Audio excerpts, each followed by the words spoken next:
This is our plan for the event today. We're going to be starting off with professor presentations. Professor Cora and Rama in the back. And throughout these presentations, you're going to be able to learn a lot more about the different civil engineering subdisciplines. We're specifically touching on geological engineering, water resource engineering, and environmental. Following this, at around 3:05 to 3:55, we'll break off into our parallel sessions. Here, you can choose to pretty much attend any of the presentations you want. You can switch between the two. We have the opportunity to meet James Byrne back over there. He's an engineer in the industry. And so he'll be in this room speaking about his experience in the engineering field. You'll also have the opportunity to meet two co-op students, myself and Yusra Sani, she's outside. But you'll have the opportunity to meet us, ask us some questions about the co-op program and our experience in the Lassonde Engineering Co-op program and the whole process of going through that. And then at around 3:55, we'll have our parallel lab demonstrations in Burge 115, where we'll have two lab demos, one pertaining to lights used for water disinfection, and then another one pertaining to geological process. All right, so just before we get started, I wanted to get everybody's minds thinking about civil engineering. So can anybody tell me what civil engineering is? Not a professor or industry professional, preferably, but anybody want to tell me what they think civil engineering is? Go ahead. Designing and building stuff. Okay, pretty valid. Anybody else have any ideas they want to share? Okay, you're pretty much on the ball. Civil engineering is the design, construction, and maintenance of structures and infrastructure in both the physical and natural environment. So essentially, civil engineering pretty much encompasses all of the structures and infrastructure all around us. That can be anything from the earth itself, the layers in the earth, all the way to man-made buildings and bridges. So it's a very broad field, which is why civil engineering is often divided into many little subdisciplines. Some of the subdisciplines that you'll usually hear about include geological engineering, environmental engineering, water resource engineering, transportation engineering, and structural engineering. So these 5 main subdisciplines are the subdisciplines you'll usually learn about in your upper year courses. If any of you in this room decide to pursue civil engineering as a major, you'll have the opportunity to take courses strictly pertaining to these fields of study so that you're actually able to really explore them to their fullest potential. All right, so now that everybody has a little bit of an understanding of civil engineering, I will turn it over to the professors. Dr. Matthew Ferris, would you like to go first?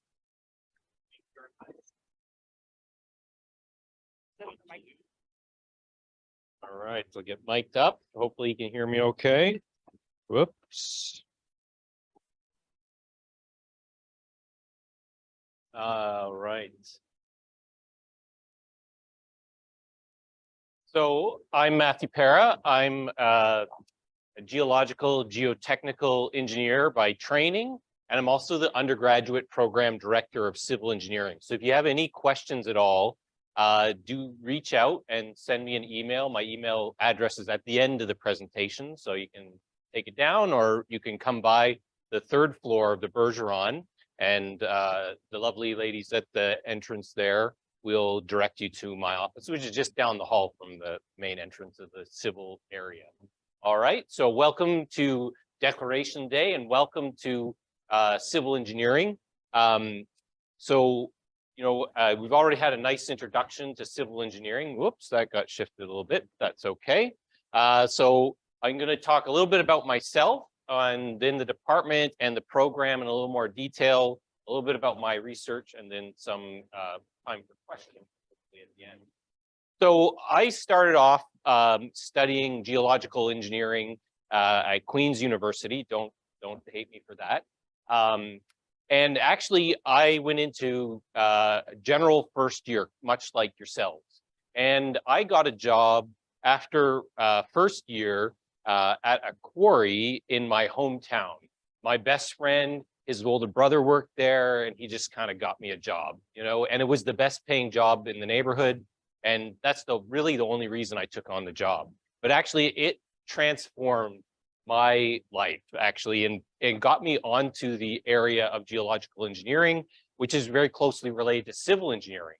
And I went on to switch my major. I was going into aerospace engineering, switched into geological engineering. And after that, I graduated and I started working on the Niagara Tunnel project. Has anyone heard of the Niagara Tunnel project? Yeah? Great. So this is a major project down in Niagara Falls, Canada, to divert some of the water from above the falls and use it to generate more hydroelectric power. Actually, hydroelectric power really has its birthplace in Niagara Falls, and some of the earliest hydropower stations were constructed there, and there was an expansion, and that really was my inspiration to go on and do more research. And so I went on to do research, because the tunnel, this is the rock above where the tunnel should be. The tunnel should be about here.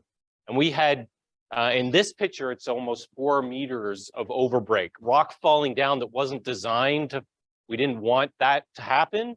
And it got up to 6, maybe even 8 meters at times. And I really wanted to know why that was happening. So I turned that into a master's thesis. And that led me into doing some research in my PhD for deep geological repositories, which utilize the rock as a barrier. And this is an example of a layout underground where we can put waste and seal it into the rock. But if your rock's doing this, it's not a good place to seal it up, right? Because all the fractures and broken rock is obviously not good. And so I tried to use the knowledge I gained from my master's in my PhD. And I've gone on from there to do research here at York University.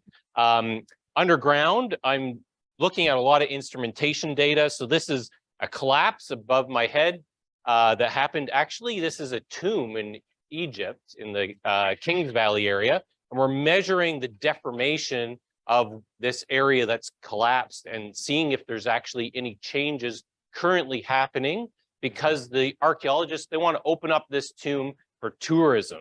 And obviously you don't want tourists to come in there and have problems with rocks falling on their head. I also look at cliffs, and this is also the Kings Valley in Egypt. And I'm looking at environmental influences that can lead to crack growth in rock. So that's some of the research I do. And I actually partner with many people in the department, such as Liam Butler, here is professor in structural engineering. We have just developed an outdoor testing facility where we can test samples. Like here, this is actually a 3D printed sample trying to replicate sand, or just a fancy geoid, and other samples that I like to bring to class to show off stuff that's from the real world. So we could test some of these things outside, look at how does the daily heat fluctuation or rain or wind impact the behavior of these samples. So that's some of the research I do. And so the Department of Civil Engineering, it was established in 2013. We got going with our first undergraduate students in 2014. Currently, we have 19 faculty members, 6 female and 13 male. And we have a lot of state-of-the-art physical and computational labs, and that outdoor lab testing facility is one of a kind in Canada so far that we're aware of. And hopefully we'll be able to get that up and running soon so we can use it for teaching and research. But here also, the pictures on the lower left, that's the high bay structural lab. We can test, full-size wall segments in that lab. We can compress them. We can do earthquake loading simulations of various things.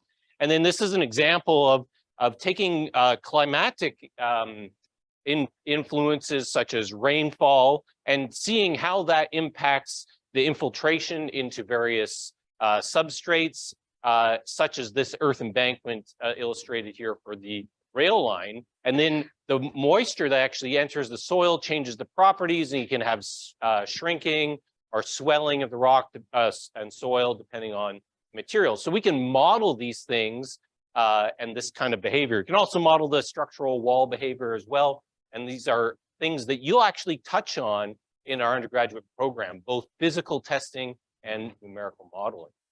So our department has three main pillars that influence both our teaching and our research. And that's designing for climate change, infrastructure and resilience, and sustainable development.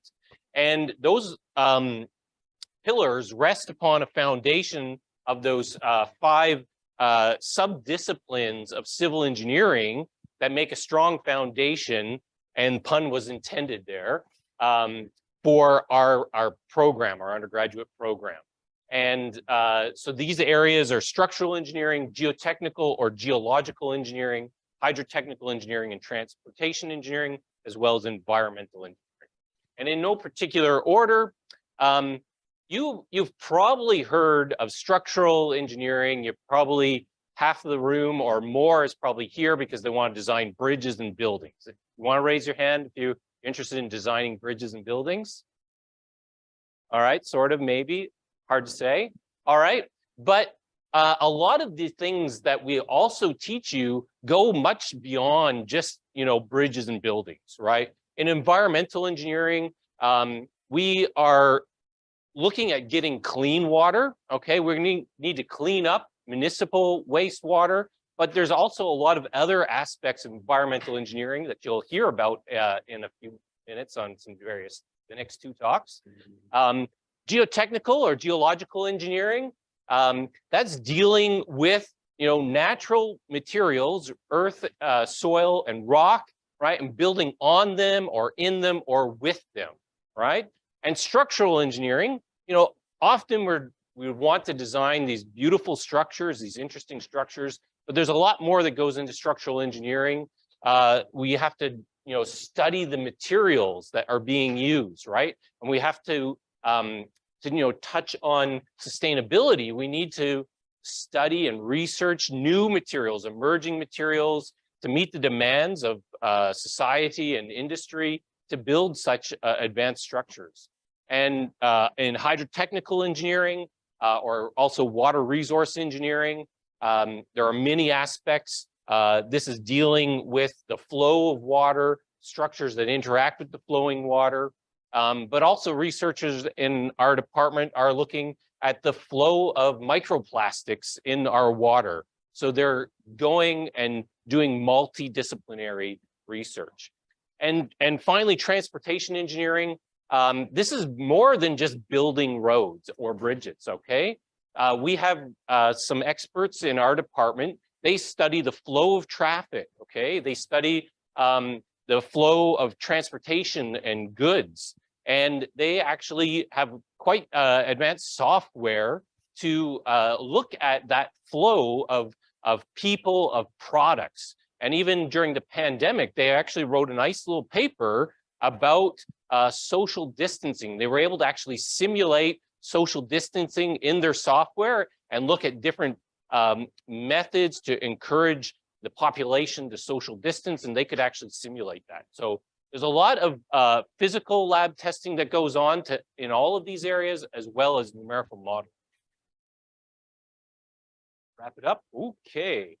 So civil engineering program at a glance, we touch on those five sub-disciplines, as well as a lot of design, math, chemistry, physics. And you can see by the colors that in later years, we get into more focus on those five sub-disciplines. And we also have a lot of choice for you in your final year. So we give a good foundation in all those five sub-disciplines, and then in your final year, you get to choose which area you would like to focus on. And we have a range of technical electives to choose from. We're short on time, so I won't do too much on terms of the specific courses, but in second year and third year, you get a lot of hands-on experience. If you want to go to the YouTube channel Geomechanics, you will see me giving you welcome to the classroom lectures. I developed these during the pandemic, and I'm outside in the field. I'm at a riverside. I'm at a mine or a quarry, and I'm showing the class I can't bring you there, but I went there to bring you that experience, okay? And that's just some of the hands-on experiential education we try to give you.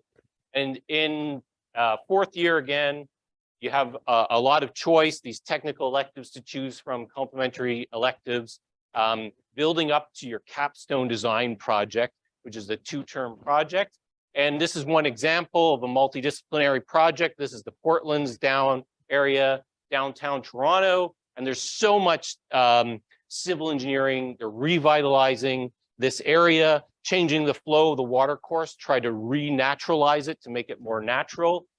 Because this used to be a big industrial area, which means there's a lot of soil contamination that needs to be dealt with.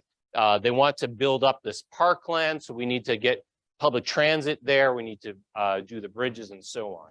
All right, so in terms of my research, I think I already addressed some of that. There's some cool stuff we can talk about later, but I do a lot of machine learning because we collect a lot of data. We have an expert in the department who does machine learning. And in terms of my research in Egypt, we're trying to go back as far as we can, even into the ancient records. And in order to do this, machine learning is quite an advantageous tool to compare information from present, where we're collecting an enormous amount of data, every 10 or 15 minutes, to ancient records where we may only have one recording, in some ancient literature every 100 years, okay? So it's very multidisciplinary, interdisciplinary research that we do in the department. I think my work speaks to reflects many other researchers in the department working together, many disciplines coming together. All right, so don't forget to look at the civil engineering website to address some of your questions. Subscribe to the YouTube channel if you want, not pushing that too hard. And email me if you have questions about civil engineering. I would love to get in touch with you. Come by my office and we can chat. Thank you.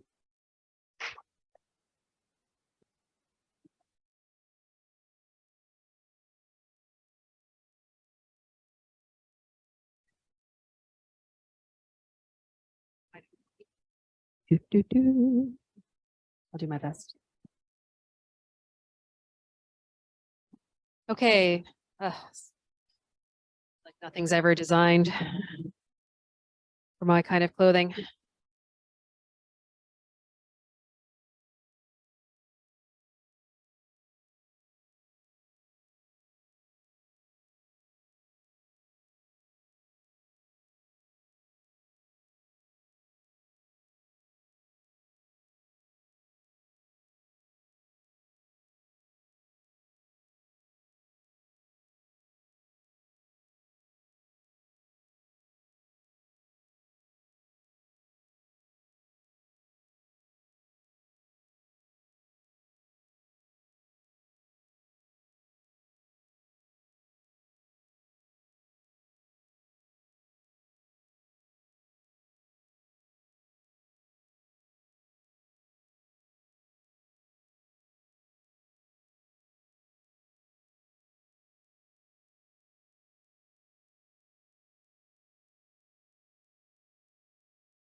Pharmaceutical like anti-inflammatory drugs, anti-epileptics like carbamazepine and diclofenac.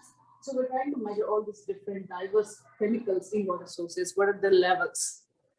And also we are using this underground water to test the petrochemicals, like gas stations release a lot of chemicals that enters into the water, groundwater. So we're trying to measure these as well in these water sources.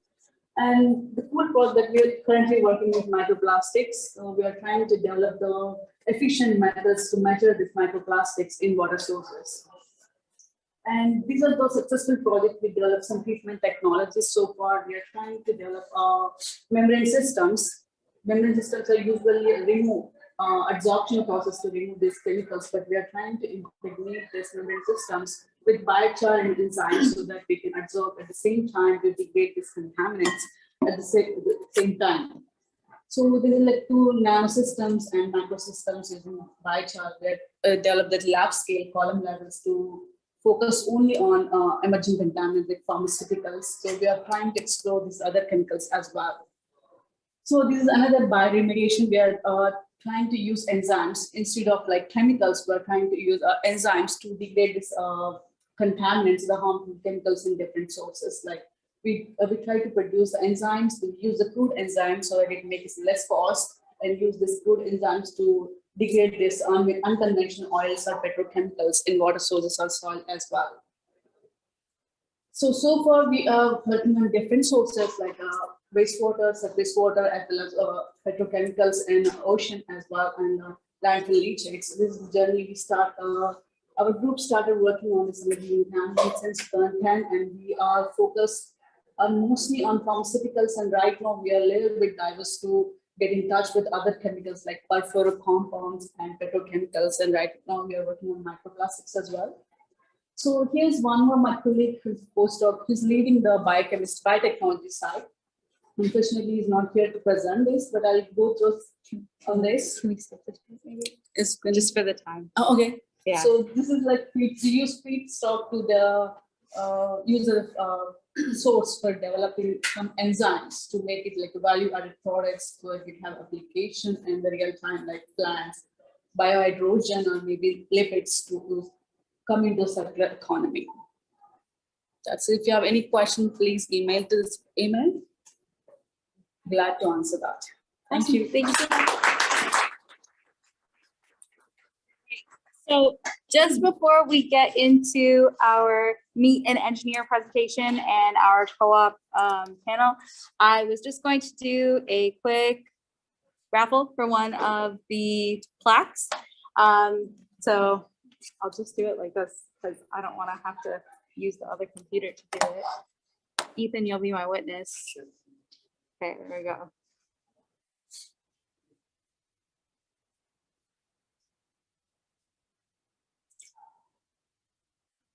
Claudio?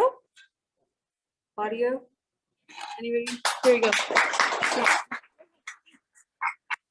All right, so you can win the rest of the plaques throughout the rest of the presentations today. I think we'll be giving the rest of them out throughout, like if you participate during our co-op Q&A or during our Meet an Engineer presentation.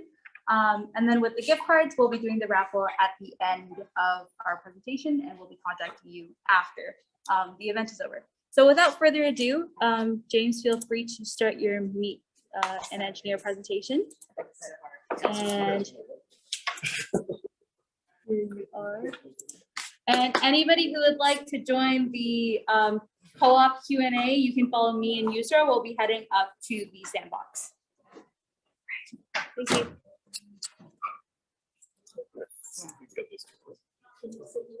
Okay. And then I'll come back. I'll come back later.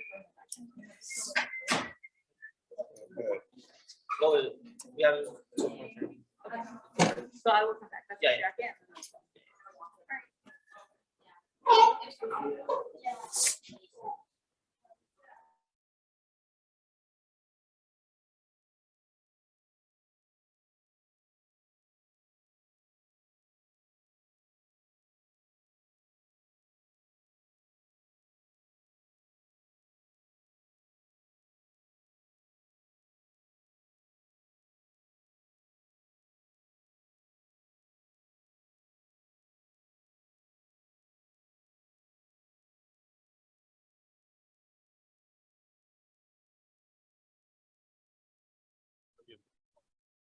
I got the mic.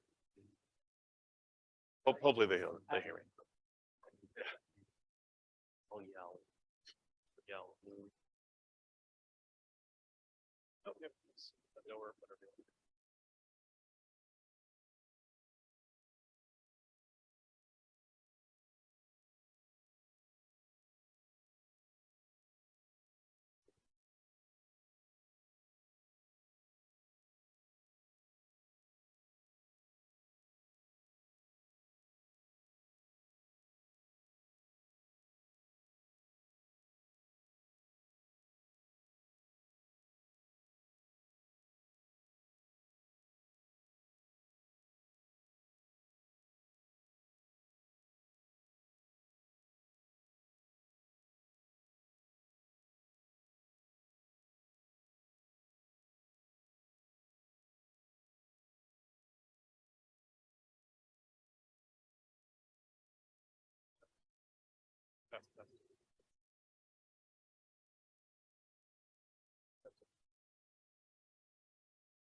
So first of all, I'd like to thank you guys for having me here. You know, it's great to come out here. It was great to hear your professors talking.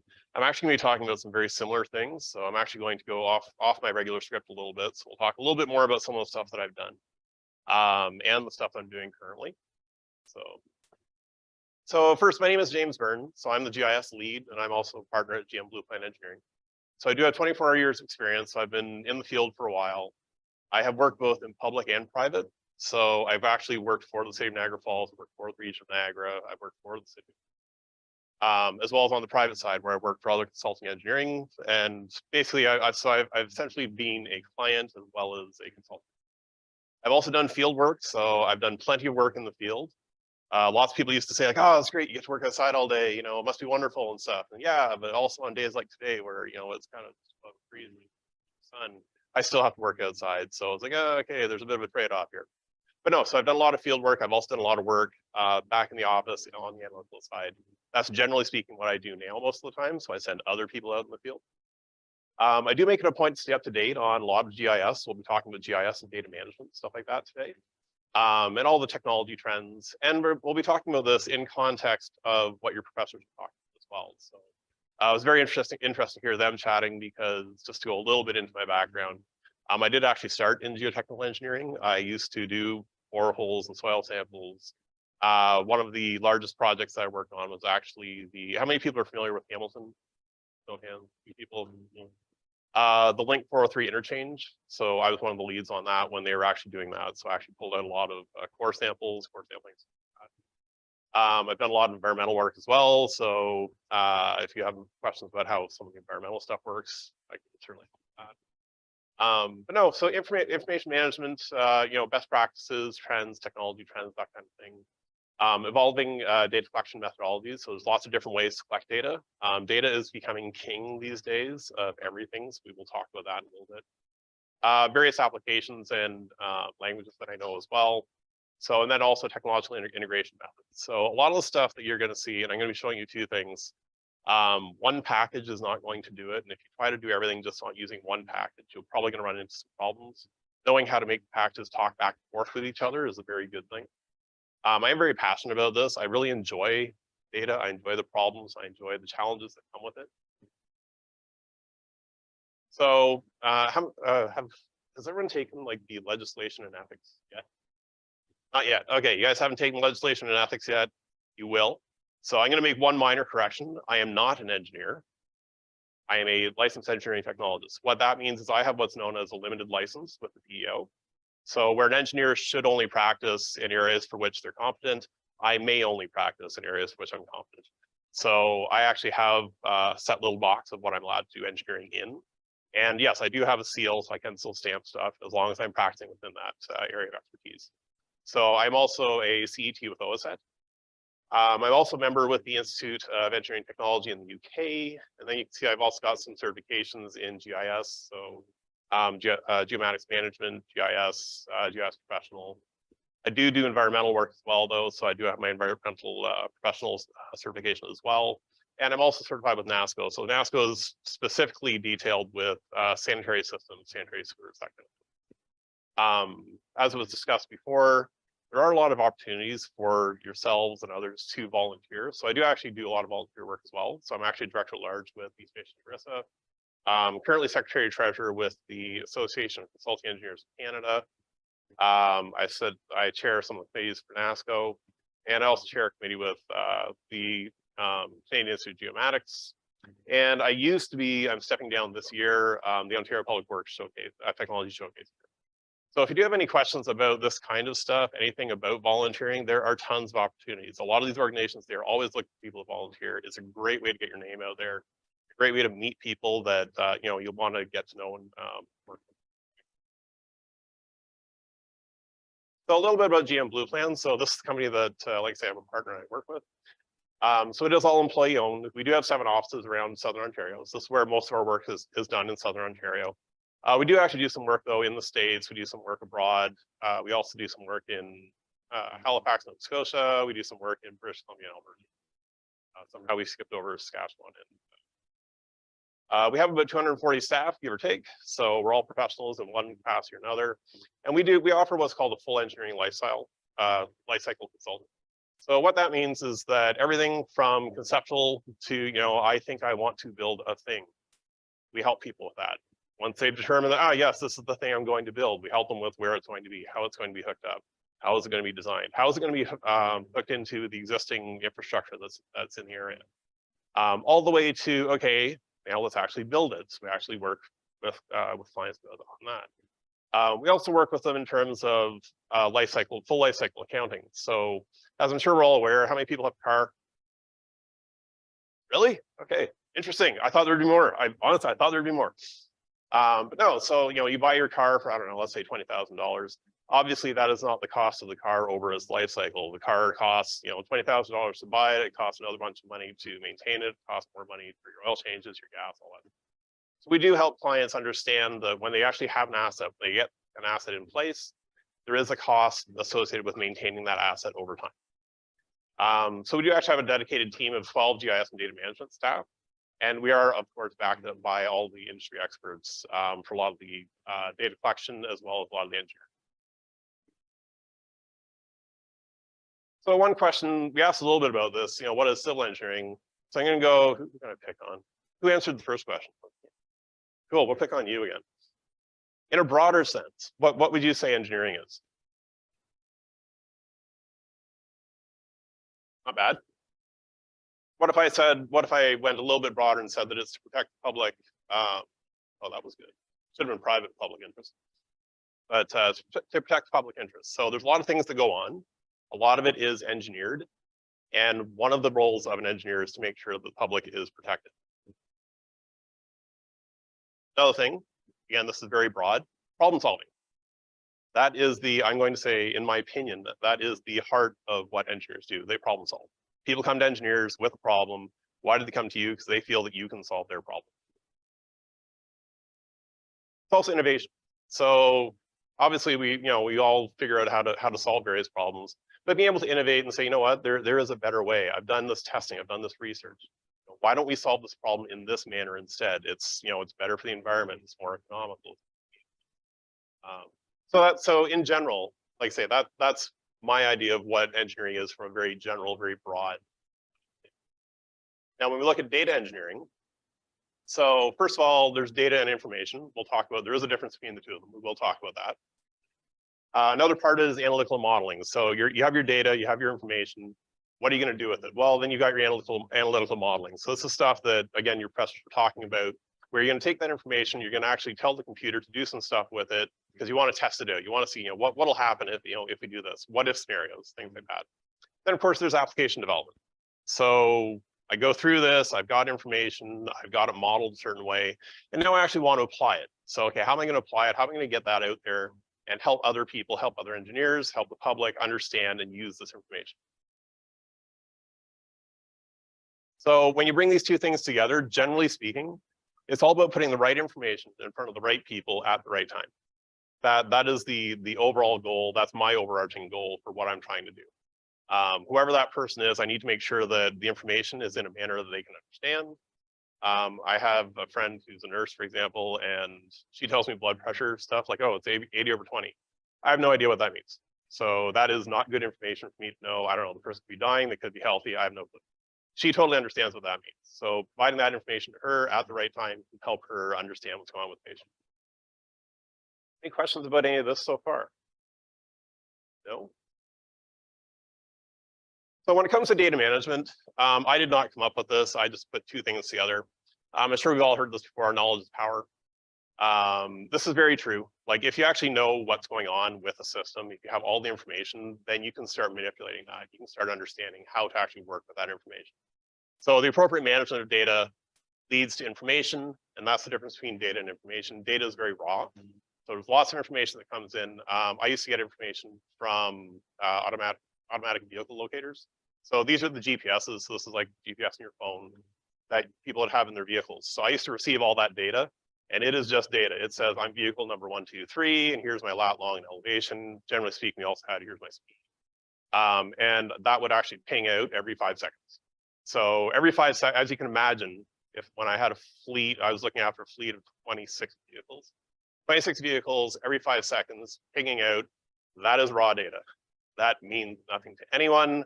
It's not fun, it's not good. When you actually take that data and actually start processing it a little bit, then it becomes information. So when I actually started looking at it and say, you know what, I just want to see certain trucks. I just want to see certain vehicles. And I only want to see it, when they're going over the speed limit, for example. Okay, now we're getting some information. I only want to see when they're over the speed limit and perhaps when they're stopped for more than, 10 minutes. We'll see what's going on. So that starts to bring up more information. Then I can start looking, okay, why is this happening? Is there a good reason for it? Yes or no? So when it's given to the right person at the right time, that leads to knowledge. That's when I can actually say, okay, you know what? We're not spreading salt on the roads properly, not plowing the roads properly. So I can actually figure that type of stuff out.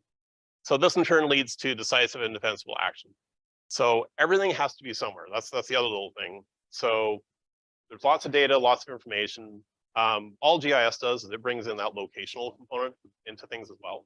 So you can basically put that in there just as another piece of information. So a lot of the stuff we do, how did I get here today?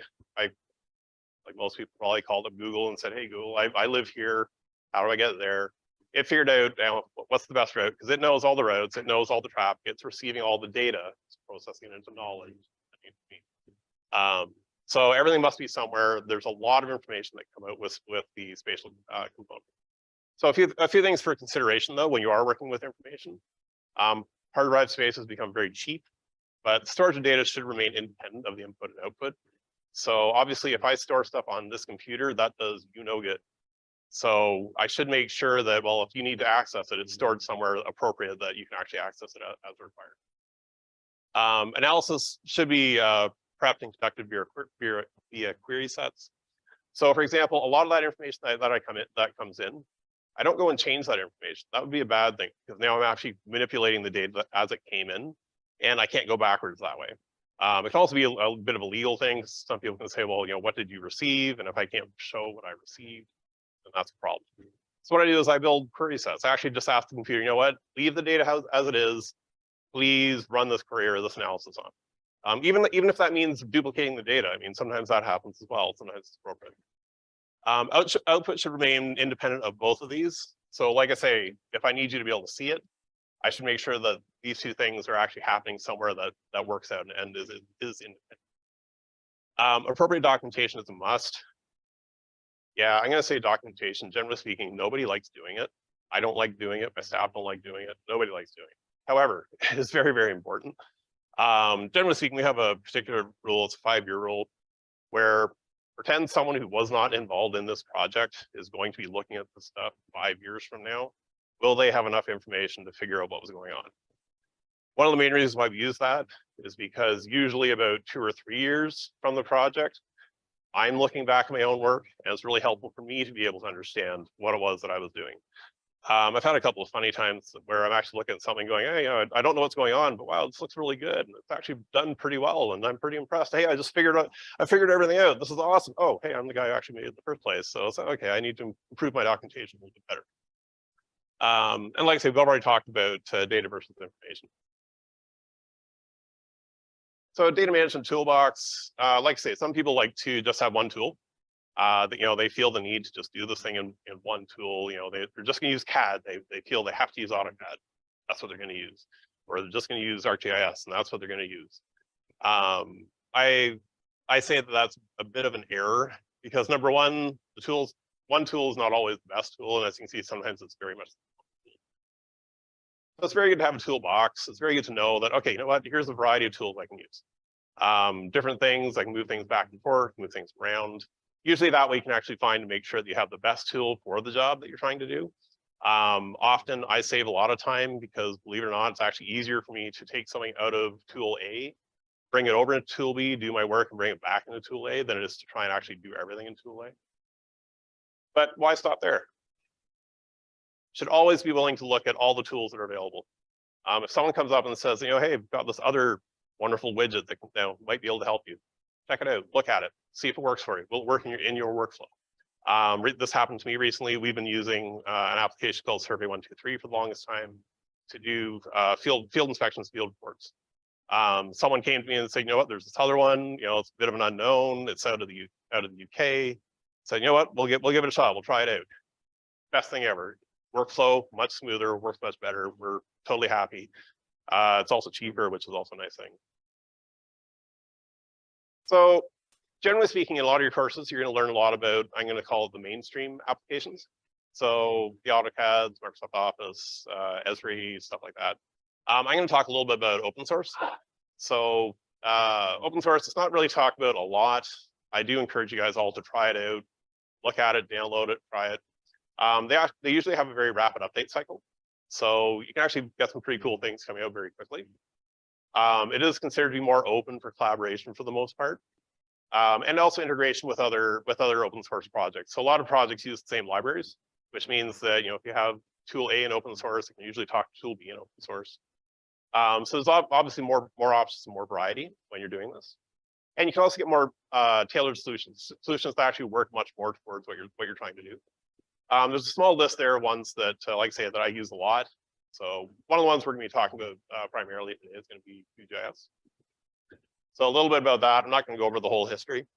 But basically, it does actually have some dedicated support. They did do a major recode when they got to version 2. One of the main things I'm going to point out is that it is free. So free meaning you can download it and use it for whatever you want. I can use it for commercial stuff. You guys can use it for educational stuff, research stuff. Totally free. The last time I checked, it had over 1,200 plugins that were available and counting. It has over 1,000 modules actually installed in it. So there's lots of stuff that you can do with it. Installation, a couple of nice things. One of the nice things is that it'll actually work on pretty much everything. So it even works on Android. There's a 32 and a 64-bit version. One of the things that I really like is that previous releases are available. And this also means that they can live side by side. So I'm sure we've all had this happen to us before where, you install some software, you're using it, they update it, something you're doing is now broken. The nice thing is you can actually upgrade and keep a separate copy running side by side. So which is really nice.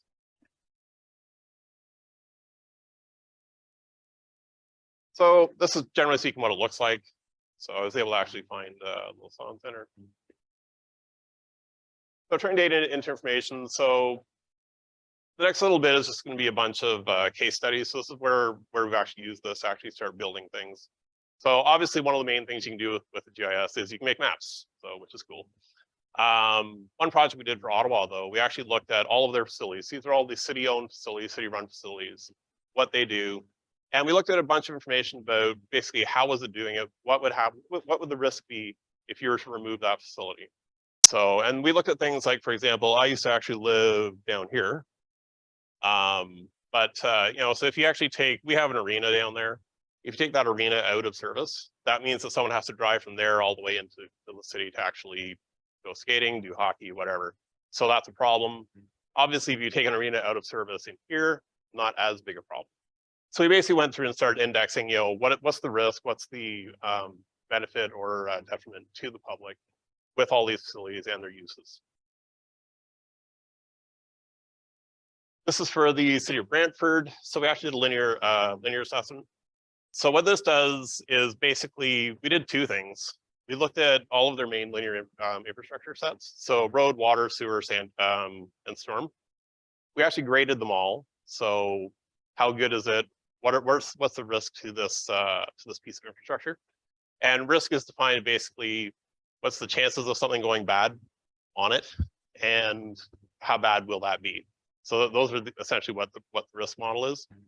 And you can see here, we actually plotted it out. So anything that's getting up into that range, that means that the chances of something going wrong is high, and the effect on people if it goes wrong is also high.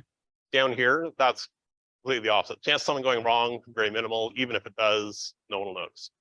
So generally speaking, you want more things to be in this area if possible. We did a little bit of 3D modeling for it as well, a little bit of coding. The other thing that we did, though, is we actually took this and we took the information, broke it into corridors. So we actually said, okay, it's nice to know how each individual piece of infrastructure is working, but how are they doing all together? So basically, I'm sure we've seen this before where brand new road, someone goes and rips it up because, oh, the sewer's having a problem. So by this, we're actually trying to work out, you know what? You're planning on replacing the road. Why don't you do the sewer at the same time? And basically working on it all together. One of the other things that we do as well when I work with our water modelers is permeability studies. So this is an area where basically we wanted to find out how much area percentage-wise per parcel, per land parcel, is permeable versus not. So you can't see it too well, but this is a color aerial image. So you can see the green areas. So generally speaking, things that are green, ground is probably permeable, water will seep into the ground. Areas such as this, with parking lots, the water's not going to seep into the ground. It's going to find hopefully a storm sewer somewhere. But basically wanted to find out what the percentage is. So in doing this, we actually did a bit of analysis. So what this is the infrared band. So looking at the aerial imagery, the infrared band actually works out, the whiter it is, the more generally speaking alive the item is. So you can see now where buildings are coming in darker. And when you actually push that to extreme a little bit, so you do a little bit of massaging with the information. So if I had different information or better information, I could actually work out clay versus soils versus that, anything else. For this one, I just went with true and false. So basically, if it's green ground, then it became white. If it's not permeable, it became black. So that's a raster image. So like I say, that's from an aerial image. So then we told the computer to basically, because I wasn't going to do this, we told the computer to actually digitize it all. So it actually turns it all into vectors. So these are now actual polygons. You can see here, you can't read really well, but there's what's called digital number with that. So it's either a 1 or a 0, it's either permeable or not. And then there's the area of that. This is something I can use now to actually go and slice and dice it based on whatever I'm looking for per parcel. So I can now say in this parcel, this much of it is permeable, this much is not. And you can see how it actually gets pretty accurate because you can see how basically I do have front yards. I've got sidewalks going through as well. Another one that we did that was more of an environmental one was a tree canopy study. So for tree canopies, it was very interesting because we have a lot of information about the ash beetle, stuff like that. So they were also trying to improve their overall coverage. So we started looking at what was there. What you're looking at here, so this is the town of Pelham. This is sort of the major intersection, so to speak. The reddish areas you're seeing, so this is what's called an NDVI, so it's normalized differential vegetation index. That's a fancy way of saying that basically things that are living, things that are green, they come up with more of a red. Things that aren't come up with more of a blue. But so we took that. Now, problem is that doesn't really help me a lot with what the overall area is, because there's a lot of other things, because like say, this picks up everything that's green. They just wanted trees. So areas like that, where's another one? Ones like that, those are actually grassland. So unfortunately to the computer, grass looks a lot like a tree. So we got more information. So using LiDAR. So LiDAR is light distance and ranging.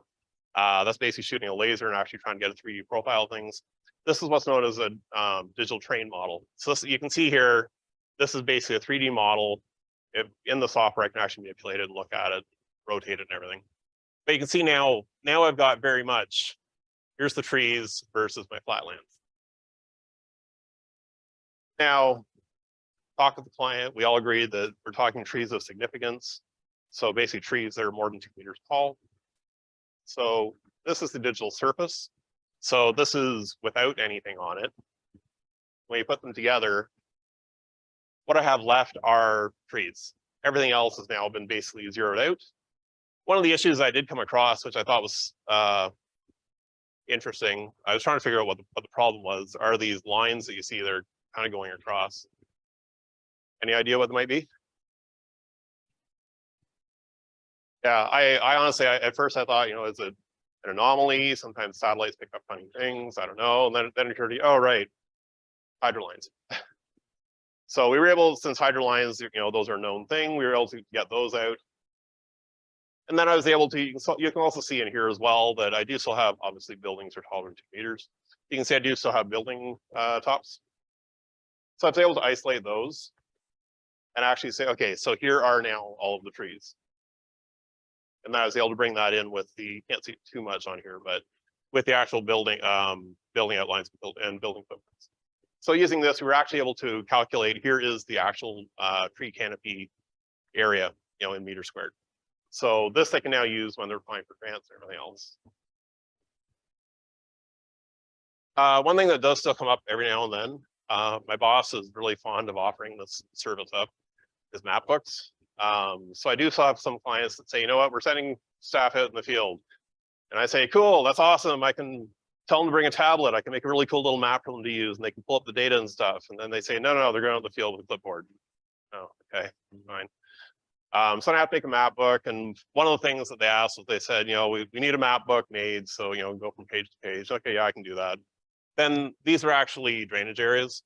Then they came back and said, well, we need the map book actually to be one drainage area per page. And that was a little interesting because, well, the drainage areas, they're obviously not the same size, and how am I going to set this up? But with a little bit of coding and stuff, so we had a little bit of coding, we're actually able to make it so that if you watch the map carefully, so if you watch like the scale bar, for example, you know, they do change for each different map. So now we were actually able to create and prepare a map book that staff could use out in the field, and it is actually individual per drainage area. The thing I really liked about it was the fact that it was like, oh my God, this is great. You know, it must have taken you so long to do. Yes, it did. It took me forever to do. No, it took, actually, once I got it figured out, it probably took about half an hour. Field data collection. So like I say, these are some of the new things that are coming up. So this is an application that we use. It's called Mergent Maps. So again, it is an open source application. You can use it for free. We have a commercial license for it. So we actually do pay some money for it. What you're seeing right now, this is actually what it looks like on the phone. So we actually have staff that are out there using their phone. When they tap on something, they get a nice little form. The form is something I actually made on the desktop. So everything's in sync. And so everything works out on the desktop the same way. So you can see the map on the desktop looks the same as the map that's on the phone. This means that the workflow is much simpler. When they're actually entering the information, we have lots of stuff set up for drop downs and calculations and stuff to make it easier. So less typing is always better. Although we have found that the voice to text actually works pretty well. But then they can also take pictures as well. So they can take lots of pictures, as many pictures as they want, and they all show up on the project the way they're supposed to. Project and program management. So this is something else that came up with one of our clients. Those are all manholes. And this is where we initially made a map book. So here's the grid for the map book. And that's what the map book pages look like. And we put a little bit of code in there. And I know it's difficult to read, but we basically set up rules so that if we have some of the rules. If the depth is less than 7 meters and it's not a specific type of manhole, it gets flagged a certain way if it's other things. So this allowed us to actually do our reporting very easily, because then I can say, for example, 737 of the first one, there's 1060 of the second one. So this makes actually managing a project and a program very, very simple and very easy once you get the logic worked out. So we actually spent probably about 2 or 3 days to get the logic worked out, but this saved us probably about 5 hours every time we had to make reports for 2 weekly. So this saved a lot of time. Profile mapping is something else that comes up a lot. So these are potential routes for a sewer. And it was decided that this one was the one that was of interest. So we actually had elevation information. And using that, we were able to make a digital elevation model. And using that, we were able to make a profile. So here's the profile, what it looks like. This was nice and useful. It's useful to me because it's in my software. But when the engineers needed to use it and stuff, I actually popped it out into Excel. So the information all went into Excel using just a regular graph. They can actually put the profile in. Now, this is really nice because they could annotate it and everything. But the other thing that came up was different projects, same process. But they actually found that they could actually make very nice cross-sectional diagrams. They could put more information on them. So this is a sewer, that's the ground. Each of these going down is a manhole, that's a reservoir. These are house basements. So we were actually able to do that in a nice, easy to use way that didn't require a lot of people calling CAD guys up, getting them to do this. We do a lot of work with municipal drains. So all of these municipal drains have been documented for a while. But what we did was we actually took the scenario in Niagara as well. And what we did was we actually worked out a calculation that traced out where the drains should be, or where it thinks that they are, based on the elevation information. One of the really nice things was it actually worked out very well. Most of them were actually in the right spot, or sorry, I should say most of the previous data was in the right spot. So we were able to actually use this as an update. So this is a nice way that we can actually work with some of the environmental groups to make sure the drains are working properly. It also works out well because when we can actually look to see how the drains are working, if there are any environmental issues, we can usually trace it back to see where it came from, what drain it went into and stuff. So we do work with the Civil and CAD group. So this is the Port Colborne water treatment plant. So it's just a layout of it. I can't see it too well, but this is basically the same information CAD. So when we actually got this digitized and put in, we sent it over to the CAD guys so they could actually do their design. Then also to help out with the CAD group, with the Civil group. So I think I saw BIM as one of the potential options you guys can support. So yeah, so this is actually a Revit model that we're using, and it's for another water treatment plant. But we made it using LiDAR. So again, we have terrestrial LiDAR that we set up. We actually scan everything. It pulls everything up very nicely, and you can even see how we can annotate it. So we'd actually have, excuse me, we do actually have areas where we have assets that have been located. And these two things, those are not pictures. Those are actually the scan points. So every time we scan, every setup, we collect about 40 million points, give or take. Each of these two scans, which are actually a very small area, those probably had about 8 setups. So you can imagine how much the whole plant had. But yeah, so we can use that. And then as your one professor was discussing, this is actually the power station. This is the old power station in Niagara Falls. So this is a Century building. It came online in 1904, I believe. But they actually turned into a bit of a tourist thing now. So you can actually go through, it's a bit of a museum. It's very, very cool. So what we did was we actually scanned all of that, and then we generated a 3D CAD model. So using this, they were actually able to determine, what changes they need to make. They actually built an elevator that goes down in there. So they were able to check out, is the shaft correct, all that kind of stuff. We actually, when we did this, we actually did it in 4 parts. So the main building is 1 part. It's actually got 3 basements. We did the main shaft, which is 160 feet deep. We did the forebay. They actually drained the forebay for us. We could actually scan that. And then one of the tunnels that now is the tunnel that you can actually go out as a service tunnel to watch the falls. But it was actually one of the penstock tunnels before. And it's a little bit more 3D stuff. So this is actually these are both landfills. So this is actually a volumetric analysis. So the areas in red are areas where they're above their cap. The areas in green areas where they're below. So they actually figure out what the cut and fill ratios are. It's another one that we were doing similar calculations. So again, we've got another profile on the bottom. This one was done with LiDAR. This one was done just with regular surveying. And one of the operations that we did once was we had to find a good spot for a water tower. So a lot of people don't like the idea of a water tower being put near them. One of the questions that came up was how much shadow is this water tower going to cause? So we actually did an analysis with this. So we actually had a little animation. So you can actually see how much shadow this water tower is creating. So this gentleman who was concerned about having his house in shadow and stuff, we were able to show him that actually it won't really be in shadow. Even if he does have shadow coming down his driveway, we're only talking 30 minutes of additional shadowing. So we do a lot of model building for the analytics as well. Web mapping is becoming a pretty regular thing. Web maps don't just need to be regular maps, though. They can even be electrical diagrams, things like that. And interoperability. So this is where we're actually using web services. So none of this information resides on our servers. This is all stuff we brought in from other people's servers. So we were able to bring that in. This is work that we did hooking up to someone else's Oracle database. And then this is just some of the background data being hooked up from SQL Server. So a bunch of the other things that I work on with all the data. So bridge inspections is a big thing. So anyone's interested in bridges, you have to do bridge inspections, road needs assessments, PACP evaluations. So that's for sewers, manholes, street lights, facilities. You can read them there. But one of the nice things I really like about what I do is that I do get to work with like all of the disciplines, except for electrical. They're the only ones I don't really work with. A couple things to keep in mind when you're working with open source software. Like say some of the pros, it is faster in terms of adopting things. You can often customize a bit more, has good community support. Some of the cons, sometimes support can be challenging. So you do have a question, you don't necessarily have someone you can go to. Sometimes new versions can introduce new bugs. I haven't really had that problem though.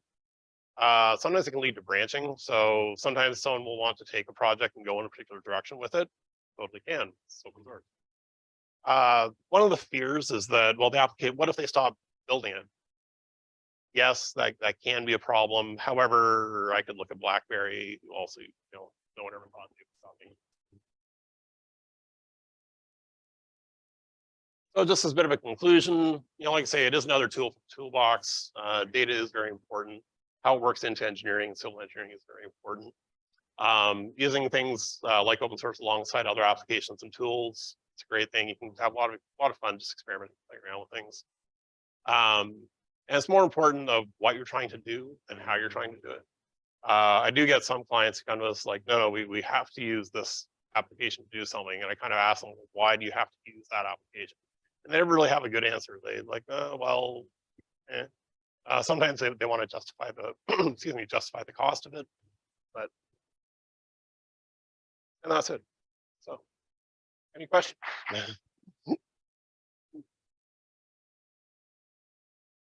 Very much.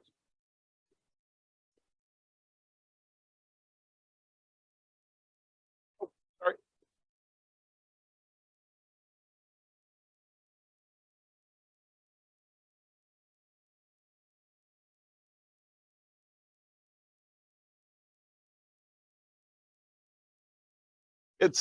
It all comes into the same spot. So a lot of structural design is based on basically meeting structural needs. You know, like this building, capacity, people. You know, that a lot of the architectural things that you'll find. They're looking more at the function, or sorry, more at the form of it, less at the function. So the two things are basically two sides of the same coin. All the data, though, we look at the data the same way regardless. So it comes in, we look at the equations, we look at whatever it's trying to satisfy, and basically see, like, does it actually work, you know, the way it's supposed to, the way it needs to. Yeah. Bridges are cool too.